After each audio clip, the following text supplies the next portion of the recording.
public investment financing strategy. This strategy is aimed at establishing robust and sustainable financing mechanisms for the achievement of the national development plans. Let's have a look. In 2018, Government of Uganda adopted a policy that requires it to borrow up to 1% of GDP on average per financial year from the domestic financial market. However, the increasing development in financing requirements in the recent years have resulted in an increase in domestic borrowing relative to the country's GDP above the set maximum. Me, I'm tired of borrowing, by the way, let me tell you the truth. I'm very tired of borrowing. We must look for different ways on how we can raise funds to develop Uganda apart from borrowing. The implementation of this financing plan is a priority for government. I therefore urge every Ugandan individual, development partner, private sector player, ministry, department and the agency to peruse the strategy so that you can participate in financing for development of our country, Uganda. This has prompted the launch of the Public Investment Financing Strategy, which seeks to establish robust and sustainable financing mechanisms for government programs from domestic and external options. Looking at also other key accelerators for financing for development in Uganda. Tourism has been mentioned by PSFU this morning. Another very important area of work again, and this has also been mentioned, is in the area of trade, positioning Uganda as a fast mover in the implementation of the Africa Continental Free Trade Area. And the government of Uganda and UNDP launched the SMEs for Trade initiative to unlock potential of the AfCFTA in Uganda. And this again builds on the work of the National Industrialization Policy and its implementation strategy that is also led by the Ministry of Trade and Industry.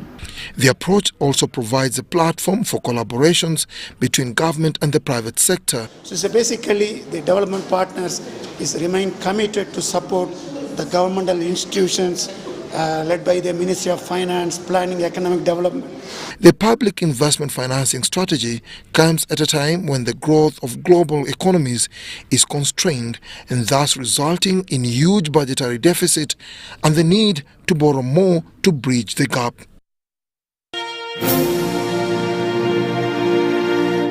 At least 2,200 people in fishing businesses in the districts surrounding Lake Victoria have been trained in modern methods of fishing and improved practices in fishing value chain.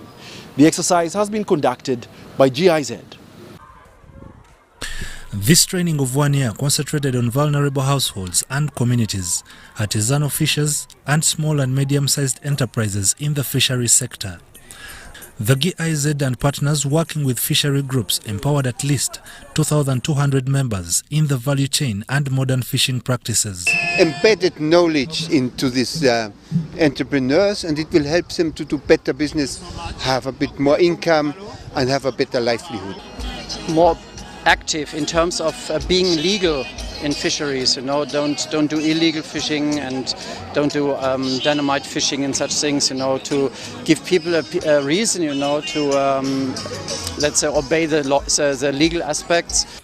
This business development services project costed 1.5 billion shillings and trained members benefited from the modern fishing equipment as a grant from the development partners. We can do better, that the fish which we have, we can process it better, so that we don't have any losses, that we don't throw any parts away.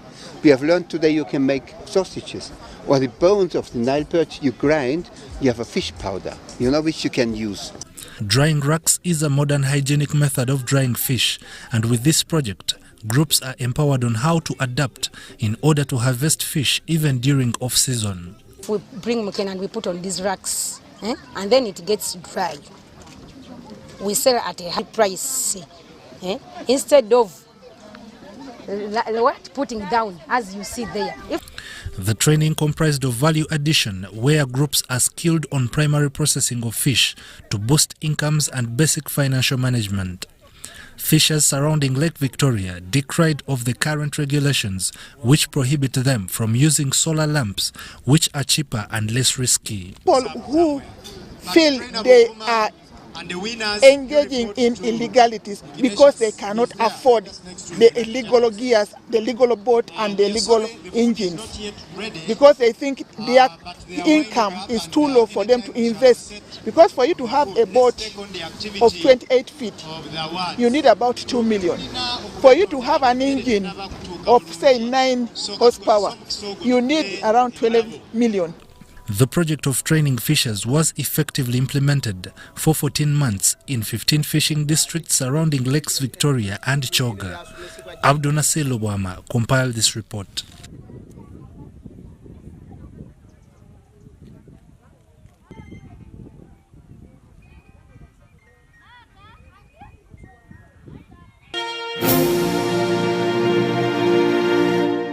We now take stock of the digital advertising industry in Uganda, which has been growing rapidly in the recent years. Digital advertising is relatively a new concept in Uganda, but it is rapidly gaining popularity. However, concerns have been raised about data protection and privacy of citizens. Because if somebody asks to access your contacts, your SMSs, you're giving them literally access to your phone. From a technical perspective, it does not take much for one to exploit your device and get whatever information they want. My search history to advertise to me products, I think that's a good thing. We spoke to Stella Alibatese, the National Personal Data Protection Director at NITA Uganda, about these concerns. Because the digital economy in its own nature requires the collection or enables the collection of a lot of information, you find that a lot of trust is lost when that data is misused. This is a new trend. The private sector is benefiting a lot from it, so it should invest as much as possible, one, in research and education. The chances are high that most organizations don't have experts in digital advertising, so they make a lot of mistakes. And because of that, that's why I'm saying they should invest money in education. Each serious organization should have an expert in digital advertising. The same way they have experts in traditional advertising, they should have experts in digital advertising. Uganda has data protection laws in place, which were passed in 2019. These laws require companies to obtain consent from individuals before collecting their personal information and to use the information only for the purpose of which it was collected. Unfortunately for us, we are currently still within the town areas due to lack of funding, but it's very important for us to go out to our communities so that we are able to explain this law to our rural communities, explain it in languages that they understand, explain it in a simplified version. While government is responsible for regulating the industry, private sector players have also called for an enabling environment that will support the growth of the industry. We are innovators. What we want is only good policies. When we go to UCC to look for certificate to allow us operate, we need it without much conditions. When we go to NITA looking for certificate to operate, we need it with ease. But instead of helping us get such documents, instead they want corruption. They want to give me this, I get for you quickly. According to a report by Hotsuit and We Are Social, the number of internet users in Uganda has increased by 23% over the past year, reaching a total of 23 million users. This presents a huge opportunity for companies that are investing in the industry. Most of the times when I post some of the works I have done, especially by then I would really maximize Facebook and maybe my WhatsApp profiles, and then sometimes even Instagram, a little of that. I really tend to get a lot of, let me call them likes or maybe comments in one way or the other. Our application is benefiting both advertisers and users. If you look at how other platforms are advertising, they do put adverts, but you cannot know if you're advertising. For example, you have a company and you're advertising, you don't know how many people you are reaching or how many people you're getting to reach. For example, on TV and newspaper or billboards, you put a billboard on Ginger Road and you don't know how many people you're going to reach, or if they are potential clients or they are kids, you don't know. But with our application, when you put your advert on application, you expect to reach potential clients, people who contact you. And we put for you buttons that people can click, call you, send you email, go to your website and get more information, get more details about your business.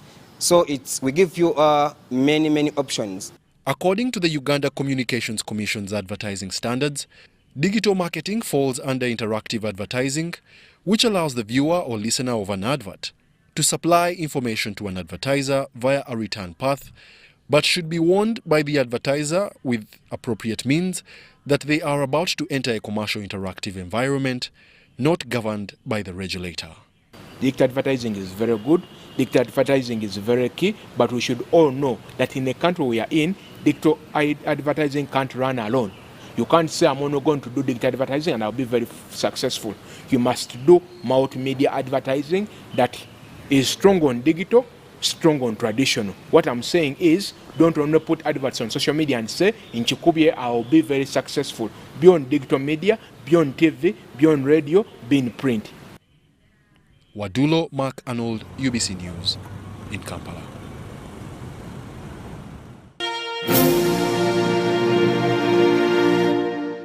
Government is urged to reduce taxes on irrigation equipment in order to make them affordable to farmers and also reduce over-reliance on rain-fed agriculture. Although irrigation is critical in improving livelihoods and empowering communities, the prices of modern equipment are beyond financial reach of many farmers. Change in climatic conditions is affecting food security across the region. Weather patterns are becoming less predictable to the disadvantage of the farmers. With the swelling population, rain-fed agriculture is no longer viable. So you can be able to get drip irrigation solutions. You can be able to get, this will be drip irrigation, this will be sprinkler irrigation. And the use of either technology depends on the type of crops that you're actually planting that would guide what solution or technology to apply. As a country, we have a comparative advantage in the agricultural sector. So you cannot talk about value addition and agro-processing in isolation of energy. That's why we are very much interested in the energy space, because it contributes to agro-processing, it contributes to value addition. The theme of the United Nations World Water Day 2023, Accelerating Change to Solve the Global Water and Sanitation Crisis, highlights the importance of water to humanity. New technologies in water harvesting and extraction are being deployed across the country to address the pressing need for water for household use and agriculture. In solving the problem at hand, all players, all stakeholders must be involved. I would actually say it's a situation whereby all hands need to be on the deck. We, the people in the private sector, like Davis and Shartleaf, the government, institutions, development partners need to work together, and even the communities themselves. So I would look at two possible ways or mechanisms through which this can be done. One of the ways is through and indeed, I would actually give an example, a model whereby 4 parties come together to solve a problem. How I look at it is that we have the private sector like Davis and Shartleaf, we have a development partner or a support agency like UNICEF in this situation, we have then we have the host community. So for a specific project, Davis and Shartleaf is providing the technology, is providing the materials, UNICEF is providing the funding, the government is identifying the need, and of course developing a framework around which solutions can be provided or made. However, the water machines are costly and out of financial reach for many farmers. This therefore calls for multi-sectoral collaboration to bring down the cost of irrigation equipment and make subsistence and commercial agriculture sustainable. Looking at the space where we're working, I'm not aware of any tax exemptions or duties for products that are addressing climate change, with the exception of exemption on VAT on solar panels, for example. Maybe I would consider it maybe as an advocacy kind of approach where the government could be could actually consider putting in place some policy guidelines that would support activities that are meant to address climate change.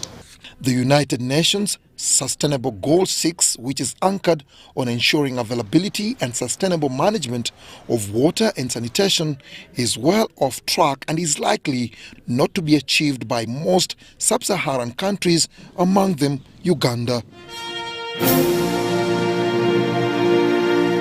Relatedly, stakeholders in the agricultural sector have been urged to adopt and accelerate the use of solar technologies across the value chain. According to experts, this will help in the mitigation of climate change and reduce the sector's dependence on fossil fuels. Climate change is the world's biggest environmental crisis today, evidenced by raging wildfires, unpredictable weather patterns, prolonged drought spells and heat waves. The increase in carbon emissions have led to the adoption of solar technology in order to address a wide range of needs and challenges across various agricultural activities. Essentially, the main opportunity in front of us is we know there is a climate emergency in play. We're in a decade of climate action. We know that distributed renewable energies, including solar and related technologies, can help to mitigate for these issues on the demand and the supply side. What's missing is, where is the most urgent area from the farmer perspective, from the farmer producer perspective, the SACCO, the financiers, so on and so forth, from each key stakeholder in this ecosystem of agri-solar. And by understanding what's important for each of these stakeholders, where is the commonality or the common string in each of these conversations, and how do we then bring in targeted innovations, targeted support to innovators to enable us to urgently solve for these issues so that we unlock the broader economic opportunity for farmers and for Uganda at large. While solar energy continues to be pitched as the alternative source of energy for hard-to-reach communities, the uptake of these technologies among players in the agriculture sector is steadily growing. Many farmers use the generators, the gasoline for fuel, but it's a bit expensive. But the solar would be easy to use because once you have all of the batteries with enough solar energy, it will be able to give you a strength to pump the water from the water source to the garden. And during this dry spell, when there is no rain, you are able to have crops doing very well. The stakeholder engagement sought to map out the challenges impeding the adoption of solar energy and develop practical solutions to unlock the massive untapped technology opportunities. What we're doing today is to essentially figure out from the farmer's perspective what's been stopping them from utilizing these modern technologies. Is it a lack of knowledge or awareness of what they are and what they do or how to access them? Is it an issue around, how do I actually go ahead and deploy it, or what instance or improvement will it make on what I'm producing? What is that key thing from a farmer perspective that has kept them from embracing these things actively? Because we want to create sustainable income streams, sustainable revenues for households, and of course also help the youth, to look at agriculture as one of sustainable employment avenues. As the Continental Free Trade Agreement opens new markets and demand for agriculture produce increases, it's crucial that new equitable business models are developed to make the consumption of solar technologies more affordable, accessible, and viable for smallholder farmers. Charlotte Amuge and Dennis Igoa for UBC News.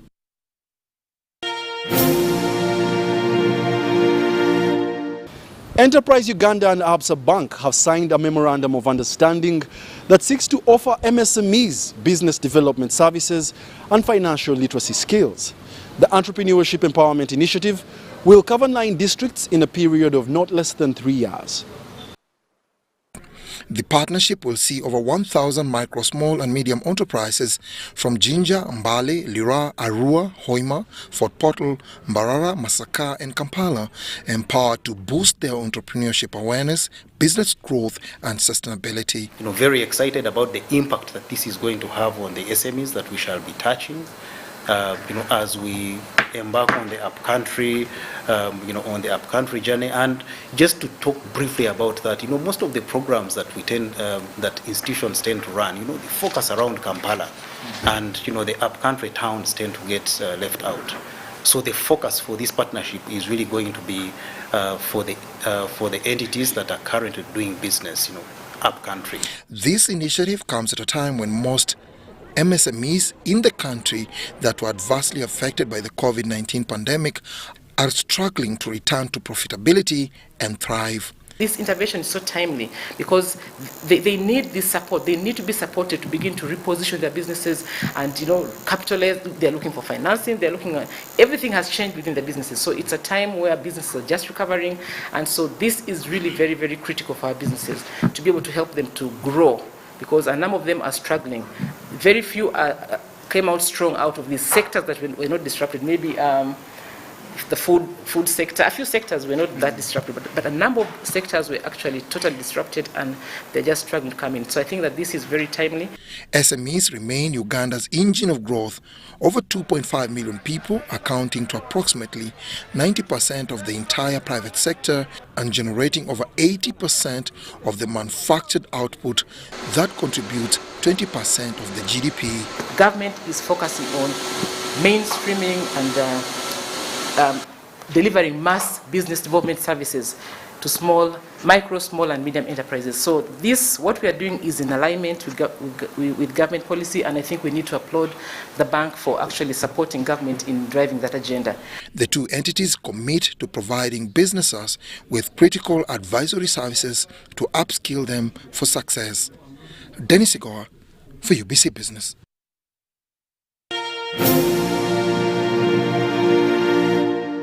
Uganda has been on the receiving end of export bans in the region.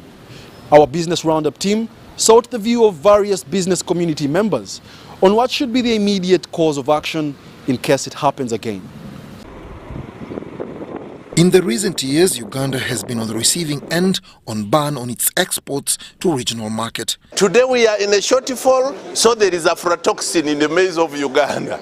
There is no maize, then Uganda has no aflatoxin in the maize. What is this double standards? Uganda's main exports to the region are mainly agricultural products like maize, maize flour, poultry products and dairy products, among others. Uganda is Kenya's biggest trade partner in the region, hitting a mark of 231 billion shillings by November last year, up from 173 billion shillings in October 2022. The alleged ban of Uganda's milk products angered the private sector players. Our first reaction, of course, was that an arbitrary ban on a product, in our view, was unfair, and it breaks the rules of regional cooperation. That was our immediate reaction, although it was not officially told to us. However, in business and under the protocols of the East African Business Council and the ESC, we first engaged in dialogue. So the first point of call was to write to the Ministry of Foreign Affairs about the supposed ban. Kampala City Traders Association wants the principle of reciprocity applied. You block my product, I block yours. It is international business and it is international language. Uganda is always chickening away. Somebody does bad, somebody spoiled our things, they didn't pay us since 2008, we are demanding them a lot of money and we are keeping quiet. At the end of the day, something small happens on Kenya and we go to both of them to open up. We should apply the principle of reciprocity. What you do to me, according to the protocol, I do to yours. But the Uganda Private Sector Foundation supports diplomatic channels to address trade impasses. We believe in collective responsibility, regional cooperation, harmonization of business and trade laws, and therefore the spirit of cooperation is something we encourage as much as we can. We are members of the East African Business Council, and that ethos and spirit is what we espouse as much as we can. Although Uganda is landlocked, its importance in regional business cannot be underestimated. Dennis Igoa for UBC Business.